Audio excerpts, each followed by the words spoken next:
हम पढ़ेंगे आपके इनऑर्गेनिक केमिस्ट्री का पहला चैप्टर। सोचते हैं, कोशिश करते हैं हम कि उसके बारे में पढ़ें, जो है परमाणु संरचना।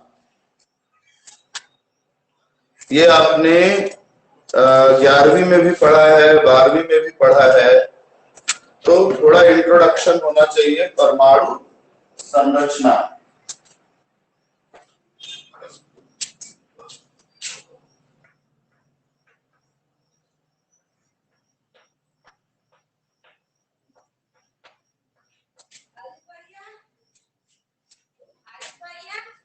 लगभग 2,500 से 3,000 साल पहले ईसा पूर्व भारत के एक महर्षि हुए, महर्षि कणाद। महर्षि कणाद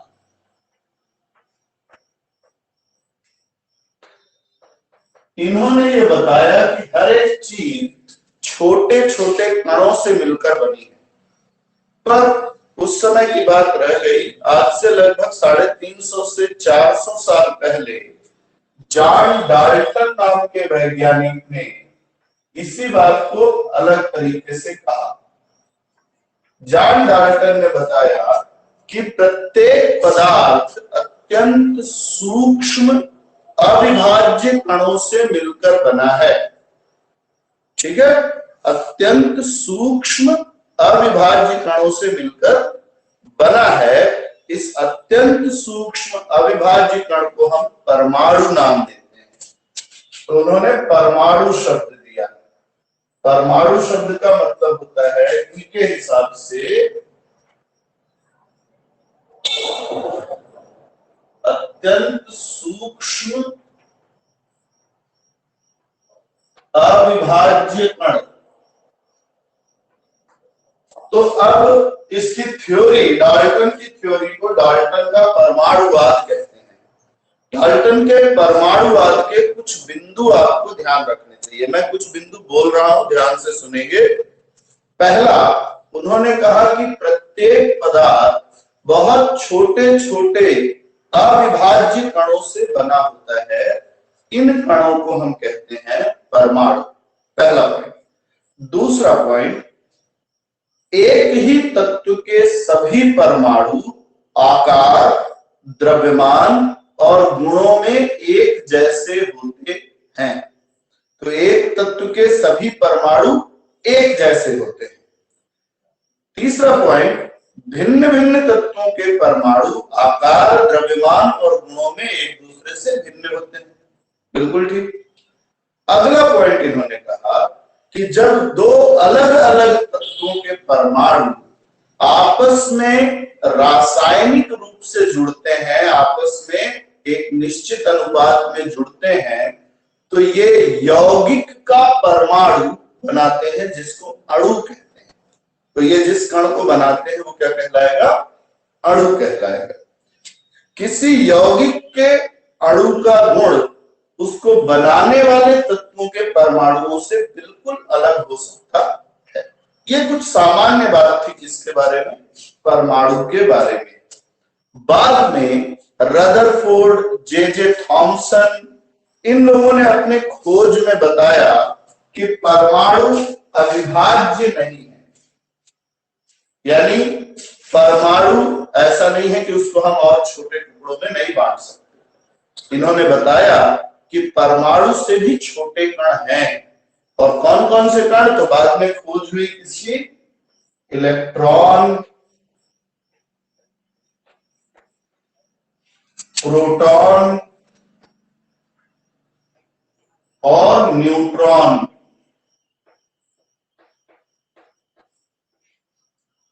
इलेक्ट्रॉन के लिए जब हमने इसका आवेश देखा तो इसका आवेश है 1.602 इंटू 10⁻⁻19 नेगेटिव। प्रोटॉन का सेम है 1.602 इंटू 10⁻⁻19 पॉजिटिव। न्यूट्रॉन पे 0 चार्ज होता है। द्रव्यमान की बात करें तो एक इलेक्ट्रॉन का द्रव्यमान 9.1 इंटू 10⁻31 किलोग्राम प्रोटॉन का 1.674 into 10 raised to the power -27 kilogram होता है। इसका थोड़ा ज्यादा होता है, 1.746 हो जाएगा, 67 6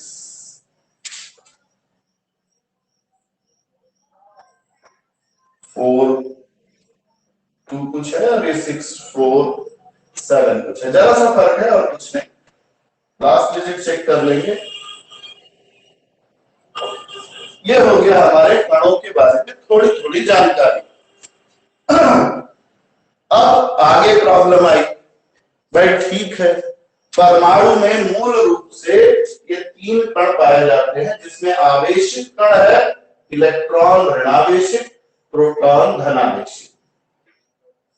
तो अब परमाणु के अंदर ये कैसे व्यवस्थित रहते हैं, इसके बारे में बताने की बात आई। तो इसके बारे में बताने की बात आई तो अलग अलग वैज्ञानिकों ने अपनी अलग अलग राय दी, जिसमें जे थॉमसन का परमाणु मॉडल था, रदरफोर्ड का परमाणु मॉडल था, बोर का परमाणु मॉडल था। ये 11th में था आपके, और शायद इसमें नहीं दिया हुआ है, तो हम उसके ऊपर ज्यादा जोर नहीं देंगे। अब आते हैं हम अगली चीज पे।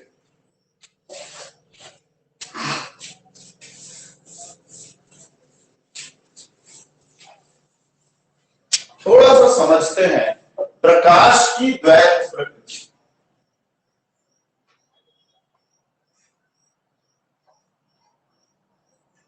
द्वैत मतलब दोहरा।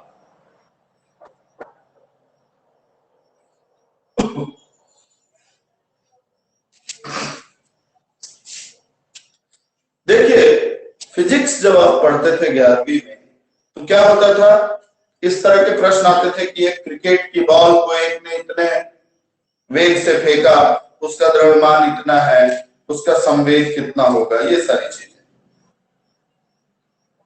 फिजिक्स के सामान्य गणनाओं के लिए जो हमारे डेली लाइफ से जुड़ी हुई है, इनके लिए हम न्यूटन के गति के नियम का आधार लेते हैं।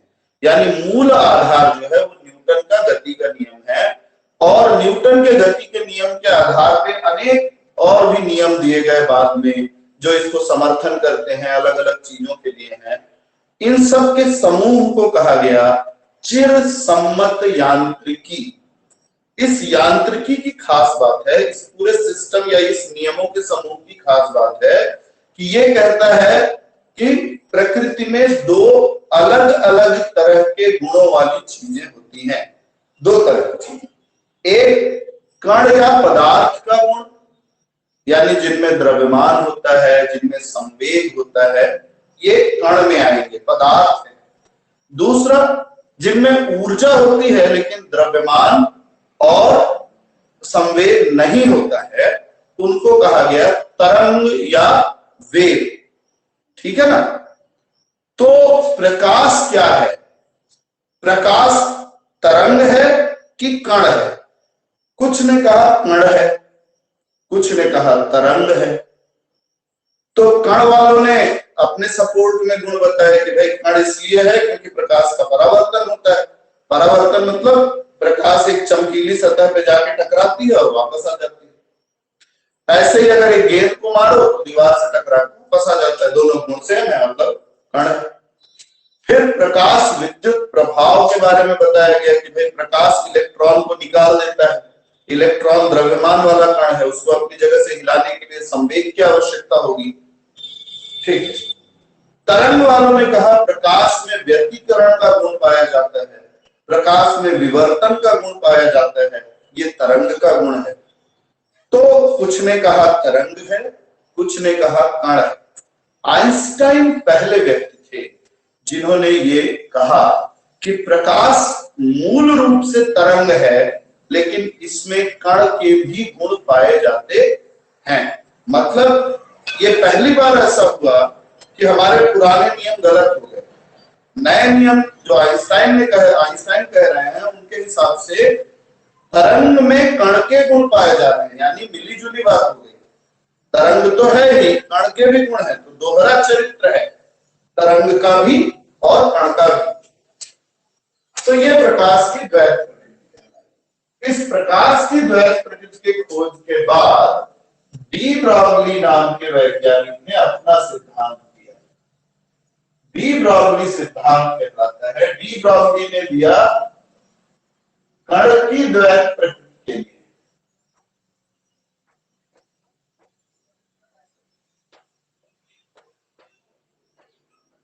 तो डी ब्रॉगली ने कहा कि भैया आइंस्टाइन कह रहे हैं कि प्रकाश तरंग है लेकिन कण के भी गुण दर्शाती है, ठीक है। तो फिर इसी आधार पे तीव्र वेग से गतिशील कण को भी तरंग का गुण दर्शाना चाहिए, इन्होंने ये कहा।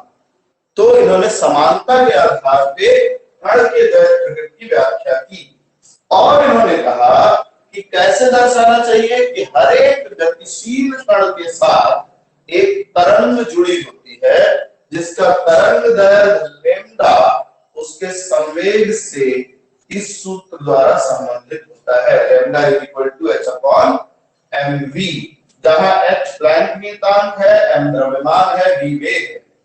अब mv बराबर होता है संवेग। संवेग के लिए हम जो चिन्ह इस्तेमाल करते हैं वो है t, तो हम इस्तेमाल कर सकते हैं लैम्डा बराबर h बटा p, ठीक। ये हमारा हो गया। अब इसके अगर आप देखें कि इसको प्राप्त कैसे किया गया है, तो हम इसकी प्राप्ति या इसकी व्युत्पत्ति भी देख सकते हैं। तो आइंस्टीन के सूत्र के हिसाब से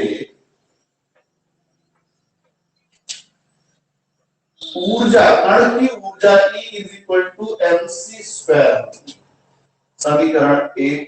जबकि प्लांक के हिसाब से,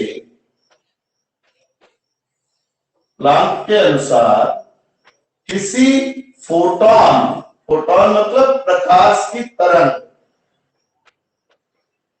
के कण की यानी फोटॉन की ऊर्जा जो होती है E बराबर h न्यू होती है और न्यू बराबर न्यू यानी आवृत्ति बराबर c बटा लैम्डा होता है। तो ये मान रखने से आ जाएगा E बराबर hc बटा लैम्डा, समीकरण 2। ये भी E के बराबर है, ये भी E के बराबर है। तो समीकरण 1 व 2 से क्या मिल जाएगा हमको,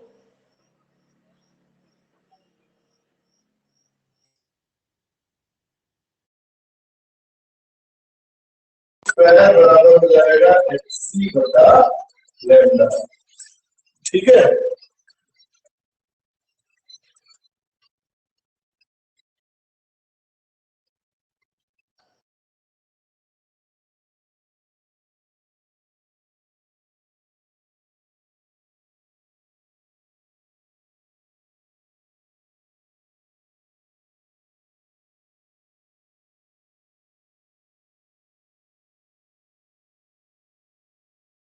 ठीक है, सुनाई दे रही है आवाज मेरी ना, ठीक।